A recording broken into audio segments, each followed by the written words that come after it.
여러분 굉장히 많이 기다리셨죠? 저도 가장 기다려지는 시간이 바로 이 시간입니다. 바로 미녀들의 식탁인데요. 오늘의 재료는 양배추입니다. 자, 양배추 하면 저게 뭐야? 왜 이렇게 흔한 재료야? 나 맨날 집에서 먹는데 이런 생각 하실 거예요. 그런데 이 양배추가 케이트 윈슬렛의 아름다움의 비결이라는 거 알고 계셨나요? 바로 다이어트에도 굉장히 효과가 좋고요. 피부 미용에 굉장히 좋아요. 특히 여드름이 있거나 지성 피부이신 분들은요. 양배추 달인물을 이용해서 드시는 것도 좋지만 세안을 해주시는 것도 굉장히 효과가 뛰어납니다. 그러니까 드시면서 바르기도 하고 그렇게 아름다워지시는 거 한번 시도해보세요. 이 양배추를 가지고 만들 요리는요. 바로 양배추 말이입니다. 그럼 요리 재료부터 한번 볼게요. 통후추, 소금, 올리브오일, 스리라차, 대파, 양파, 마늘, 로즈마리, 토마토, 브로콜리, 버섯, 파프리카, 미나리, 다진 고기, 양배추입니다. 그러면 우선 간단히 재료 손질을 하고 데칠 건 데치고 그리고 싹싹싹 반죽해서 만들어 볼게요. 손질부터 할게요. 미나리는요. 줄기 부분만 필요해요. 그러니까 잎부분은 필요가 하나도 없습니다. 그래서 잎부분을 전부 잘라버릴게요. 미나리를 사용하는 거는요. 우리 묶어주기 위한 용도거든요. 그러니까 이파리가 막 있는 부분 말고요. 이렇게 줄기 부분을 잘라서 나중에 묶어줄 거예요. 자, 양배추는요. 이렇게 중간에 단단한 심이 있죠. 이 심 부분이 있으면 나중에 마리를 싸기가 힘들어요. 그래서 이렇게 야들야들한 잎부분만 준비를 해주시면 됩니다. 자, 양배추를 넣고요. 한 장씩 뜯어진 양배추를 뒷부분은 잘라서 이렇게 야들야들한 잎만 준비를 해주시면 돼요. 자, 그러면은 이렇게 남은 건 어디다 쓰느냐? 샐러드 하셔도 되고요. 아니면은 뭔가를 끓일 때 같이 넣고 전골 같은 거 끓일 때 당맛 내기 위해서 쓰셔도 되고요. 아니면 볶음 요리할 때 같이 넣어주시면 들큰한 아니면 달콤한 맛을 느끼실 수가 있습니다. 자, 물이 끓고 있거든요. 먼저 양배추부터 데칠게요. 양배추를 데칠 때는요, 소금을 약간 넣어서 데칠 겁니다.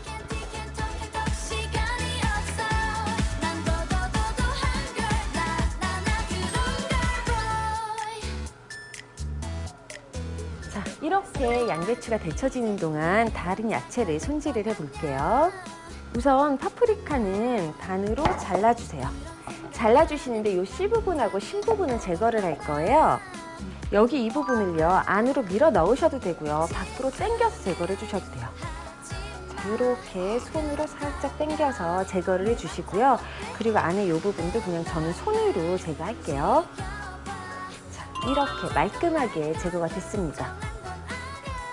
같은 방식으로요, 전부 파프리카를 손질할게요.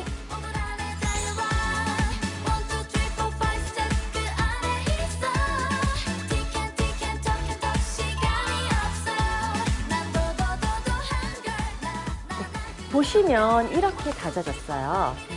그러면 요거를 볼에다가 넣고 한번 고기랑 같이 양념을 하면서 조물조물 반죽을 할게요.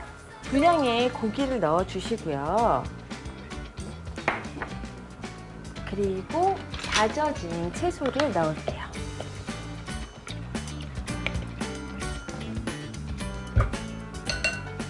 그리고 손으로 반죽을 할게요. 여기 손가락 사이사이로 빠져나갈 때까지 이렇게 반죽을 해주시면 조금 찰기가 생긴다 그래야 될까요? 그렇게 되거든요. 그때까지 반죽을 좀 해주시고요. 저 같은 경우는요, 어쩔 때는 소고기랑 돼지고기를 믹스해서 쓰기도 하고 어쩔 땐 돼지고기만 쓰기도 하고 어쩔 땐 소고기만 쓰기도 해요. 근데 가장 맛있는 건 사실 믹스를 하는 게 맛있는 것 같아요. 근데 취향에 따라서 사용해 주시면 될 것 같아요. 그리고 여기 밀가루나 전분가루 섞어주는 경우가 있는데요. 저는 굳이 그렇게 섞어주지 않아도 될 것 같아서 섞지 않을 거예요. 섞으면 조금 텁텁한 맛이 생기죠. 이렇게 준비를 해주시고요. 숙성을 조금 시켜주셔도 되는데 숙성시키실 때는 위에 랩을 쫙 붙여서 냉장고에서 넣어서 숙성을 시켜주시면 됩니다. 그러면 양배추가 그동안 다 삶아졌거든요. 자, 이 양배추 데친 거를요, 안에다가 찬물에다 넣어서 식혀줄게요. 식혀주지 않으시면 잔열로 계속 있기 때문에 찬물에 넣어주시는 게 좋습니다. 자, 이렇게 찬물에 넣어서 준비를 좀 해주시고요. 그리고 남은 물은 버리지 마시고 미나리 줄기만 살짝 한번 넣어서 데쳐주세요. 자, 미나리도 힘이 없이 한들한들 해줘야 돼요. 이렇게. 지금 바로 숨이 확 죽는 거 보이시죠? 이렇게 축 처지잖아요. 이 상태가 되면 꺼내주시면 돼요.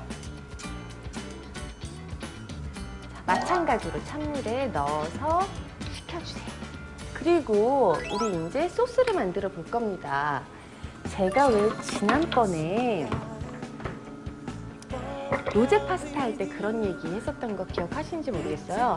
토마토 껍질을 그냥 그대로 사용을 해도 되는데 그때는 갈았을 때 그냥 사용을 해주면 좋다라고 말씀을 드렸거든요. 우리 오늘 미녀들의 식탁이죠. 피토케미컬이 항산화 효과가 뛰어나잖아요. 이렇게 항산화 효과가 뛰어난 경우에는요, 노화를 방지해주는 효과가 있어요. 그렇기 때문에 껍질째 같이 넣어서 사용을 해주시면 좋아요. 그리고 이 토마토 자체가 수분이 있기 때문에 잘 갈아질 거예요.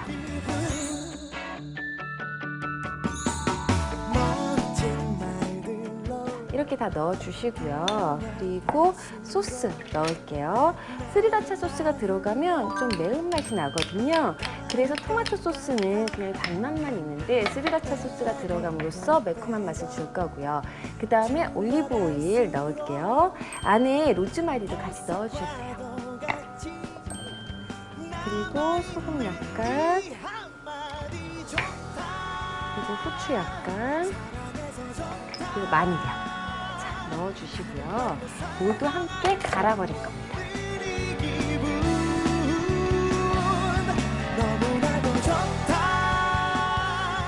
이렇게 완성이 된 소스는요, 냄비에다가 넣고 한번 볶아주시면 좋을 것 같아요.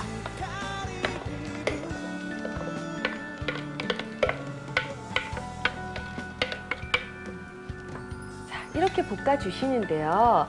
난 좀 더 매웠으면 좋겠어. 그리고 진득진득한 그런 소스가 좋아 라고 생각하신다면 고추장 섞어주셔도 돼요. 자, 그러면 소스가 졸여지는 동안 저희는 양배추를 한번 말아볼게요. 우선 고기를 성형을 해줘야겠죠? 원하는 사이즈로 만들어서 모양을 잡아주시면 될 것 같아요. 만약에 동그랗게 만들고 싶다 그럼 동그란 모양으로 만드셔도 되는데 그럴 경우에는 양배추로 말기가 힘들어요. 그래서 타원형으로 선형을 해주시는 게 좋아요. 이렇게 준비가 다 됐으면 양배추에다가 재료를 넣고 싸볼게요. 자, 이렇게 양배추를 깔아주시고요. 양배추가 실제로는 고기보다 한 3cm 사방으로 있으면 될 것 같아요.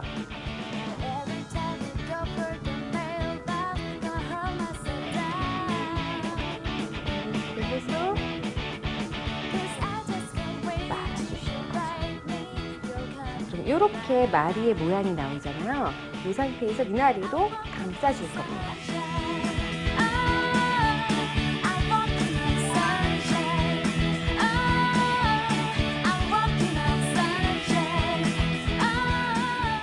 그럼 완성된 마리를 담아볼게요.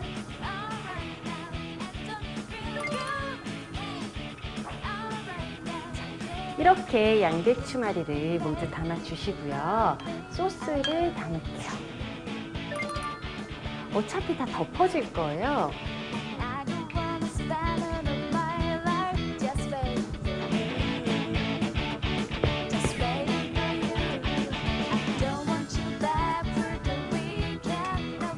이렇게 소스를 다 덮어준 다음에 170도로 예열된 오븐에 10분간만 구워줄게요.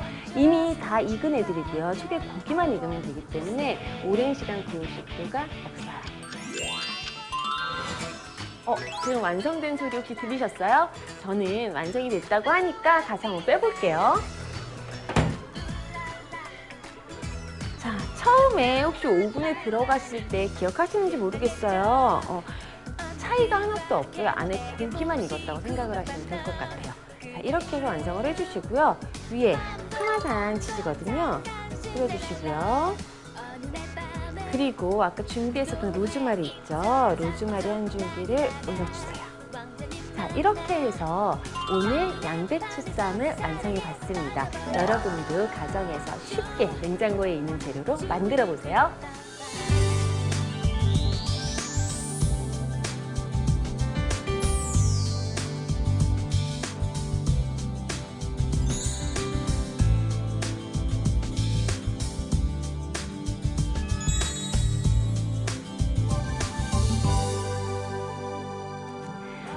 그리고 아쉬운 말씀을 전해드려야 될 것 같아요. 오늘이 여왕의 레시피 마지막 회입니다.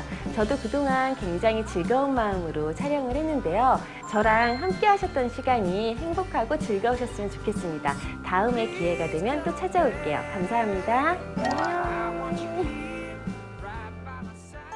양배추말이 다시 보기. 양배추와 미나리를 소금물에 넣어 푹 데친다.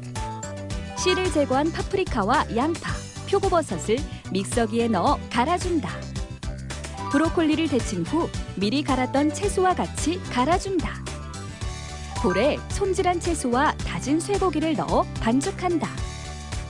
믹서기에 소스 재료를 넣고 간 후 냄비에 볶아준다. 동그랗게 만든 반죽을 양배추로 말고 미나리로 묶어준다.